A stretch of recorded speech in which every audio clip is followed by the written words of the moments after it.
صلاة الذي في كل سار وفي سفر حماني على ماهر مع الحبس والسفر فتوحات رب العرش عن خدمائي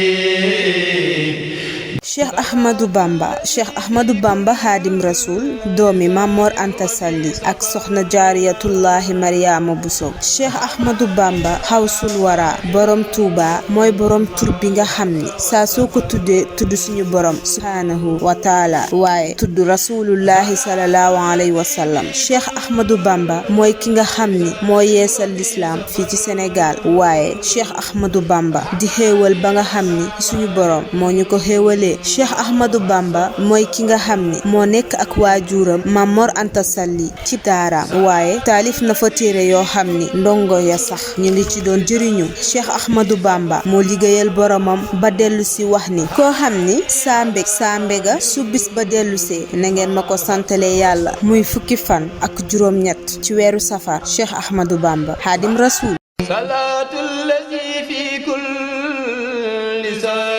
وفي سفر حماني على ماهر مع الحبس والسفر